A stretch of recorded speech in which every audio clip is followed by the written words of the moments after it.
दोस्तों, ईरान के दक्षिण में मौजूद है फारस की खाड़ी, जिसे पर्शियन गल्फ के नाम से जाना जाता है, और इसी के दूसरी ओर स्थित है ओमान की खाड़ी, जिसे गल्फ ऑफ ओमान कहा जाता है। और इन्हीं के बीच से गुजरता है एक पतला सा रास्ता, जिसे जल डमरू मध्य या फिर स्ट्रेट ऑफ हॉर्मुज के नाम से जाना जाता है। अगर आप गौर से देखोगे तो फारस की खाड़ी और ओमान की खाड़ी मिलकर एक डमरू का शेप बनाती हैं, और डमरू के बीच की जगह को, मध्य की जगह को ही जल डमरू मध्य कहा जाता है।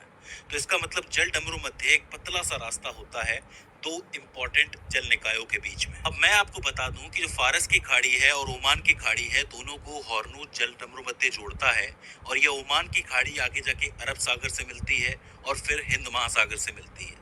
तो इसका अर्थ ये हुआ कि मिडिल ईस्ट की जितनी भी कंट्रीज है, उनके लिए एक प्रमुख रास्ता ये जल डमरू मध्य हो जाता है। अगर इसकी भौगोलिक विशेषताओं की बात की जाए तो फारस की खाड़ी से ओमान की खाड़ी तक ये पूरा रास्ता लगभग 167 किलोमीटर लंबा है। चौड़ाई की बात करोगे तो चौड़ाई बिल्कुल अलग अलग है हर जगह पर।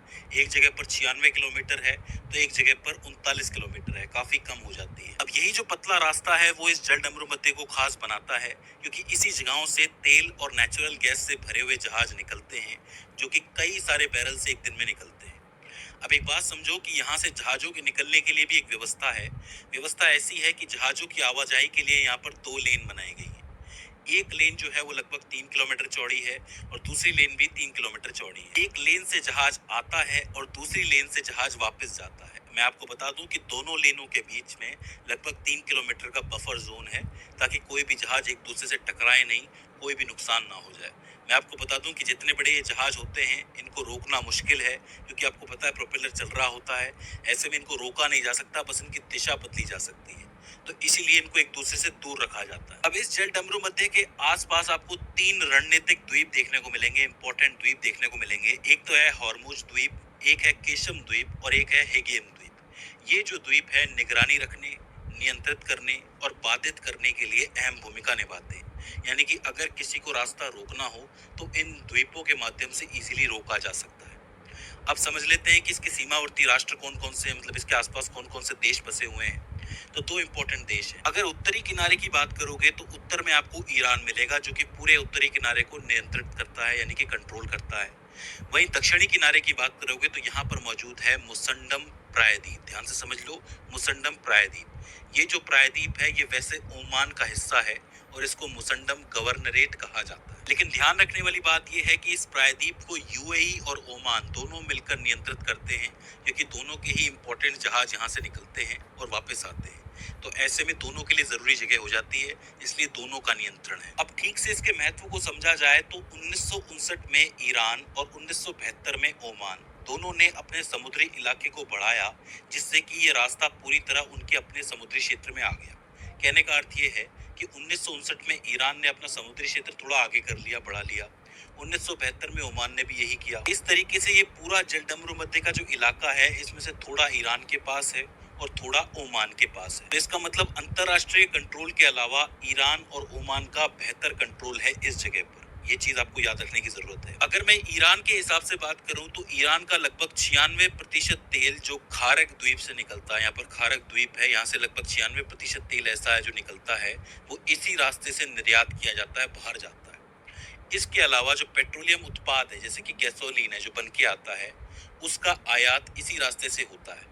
क्योंकि ईरान के पास अभी इतनी रिफाइनिंग क्षमता नहीं है, इसलिए पेट्रोलियम उत्पाद वो बाहर से आयात करता है, और बाकी जो कच्चा तेल है उसको वो निर्यात करता है। तो खारक द्वीप का 96% तेल जो है वो इसी रास्ते से जाता है। तो इसका मतलब ईरान के लिए जो सबसे बड़ी ताकत है कि वो इस रास्ते को ब्लॉक कर सकता है, वही इसकी सबसे बड़ी कमजोरी भी है, क्योंकि इसका भी बहुत ज्यादा नुकसान हो जाएगा। अगर वो इस रास्ते को ब्लॉक करता है तो उसका 96% तेल जो है, जो खारक द्वीप से निकलता है, वो बाहर नहीं जा सकता। दूसरी तरफ ओमान के लिए भी ये रास्ता खुला रहना जरूरी है, क्योंकि ओमान का जो व्यापार है, समुद्री सुरक्षा है और अंतरराष्ट्रीय शिपिंग है, इन सब का काम जो है वो इसी रास्ते से चलता है।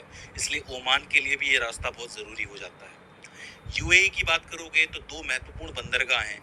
एक तो है जेबेल अली बंदरगाह और दूसरा खलीफा पोर्ट। ये इसी रास्ते पर निर्भर करते हैं, क्योंकि ये जो बंदरगाह हैं, इनसे एशिया, यूरोप और अफ्रीका का व्यापार चलता है यूएई का। हालांकि एक महत्वपूर्ण बात यह है कि रास्ता बंद होने के खतरे को देखते हुए यूएई ने सऊदी अरब की तरह कुछ एक वैकल्पिक पाइपलाइनें बना रखी हैं, जिससे कि थोड़ा बहुत तेल जो है वो बाहर जा सके और व्यापार रुके नहीं। हालांकि मैं आपको बता दूं कि ये पाइपलाइन उतनी बड़ी नहीं है कि ये सारा व्यापार संभाल ले। ऐसे ही कुछ एक पाइपलाइनें आपको सऊदी अरब में देखने को मिलेंगी, कतर में भी देखने को मिलेंगी, लेकिन ये इतनी सक्षम नहीं है कि सारे व्यापार को संभाल लें। तो इसका मतलब यूएई हो, सऊदी अरब हो, कतर हो, ओमान हो, इन सभी देशों का जो तेल का व्यापार है वो इस रास्ते पर निर्भर करता है। इवन ईरान भी इस रास्ते पर बहुत ज्यादा डिपेंड करता है। अगर सिर्फ कच्चे तेल की बात की जाए तो विश्व के कुल तेल उपभोग या समुद्री तेल व्यापार का लगभग 20 से 30% प्रतिदिन जल डमरू मध्य से होकर गुजरता है।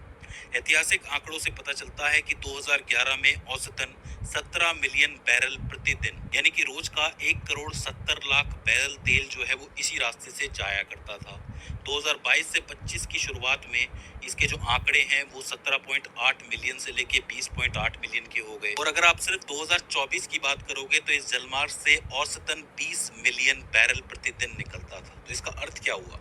ये रास्ता अपने आप में बहुत जरूरी हो जाता है क्योंकि बहुत बड़ी खपत जो है वो इस रास्ते से होती है। एलएनजी की आप बात करोगे, जो तरल गैस होती है, नेचुरल गैस होती है, उसका भी एक बहुत बड़ा व्यापार जो है वो यहीं से चलता है। लगभग 30% यानी कि 1/3 यहाँ से होकर के गुजरता है। कतर की अगर आप स्पेशली बात करोगे तो कतर का पूरा एलएनजी निर्यात जो है वो इस रास्ते पर निर्भर करता है। तो ये रास्ता कतर के लिए जरूरी हो जाता है। तो अगर हम एक लिस्ट देखें जहां पर सबसे पहले हम निर्यातक देशों की बात करें जो तेल और एलएनजी निर्यात करते हैं, तो इसमें सऊदी अरब आता है जो कच्चे तेल के लिए निर्भर करता है। ईरान आता है, वो तो 96% निर्भर करता है। संयुक्त अरब अमीरात आता है जिसको यूएई कहते हो आप।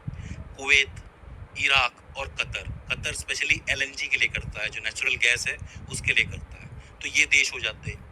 वहीं अगर आयातक की बात करोगे, मतलब जो तेल खरीदते हैं, तो एशिया के अंदर बहुत से देश हैं जो इस रास्ते से तेल और एलएनजी खरीदते हैं। जैसे कि चीन की बात कर लो, चीन जो है वो 5.4 मिलियन बैरल प्रतिदिन खरीदता है 2025 के अंदर। दक्षिण कोरिया की बात करोगे तो 1.7 मिलियन, जापान की बात करोगे तो 1.6 मिलियन। तो इसका अर्थ ये हो गया कि एशिया से लेके अमेरिका तक सब इस रास्ते पर बहुत ज्यादा डिपेंड करते हैं, चाहे वो आयातक हो चाहे वो निर्यातक हो। तो मुझे उम्मीद है कि यहाँ का आपको बेसिक भूगोल समझ में आ गया होगा और ये बात भी समझ में आ गई होगी कि ईरान के लिए ये रास्ता बंद करना उसके लिए भी महंगा सौदा हो सकता है। तो ऐसी स्थिति में देखना ये होगा कि अब ऊंट किस करवट बैठता है, किस तरीके के स्टेप्स लिए जाते हैं और आगे जाकर जो तेल है उस पर क्या प्रभाव पड़ता है।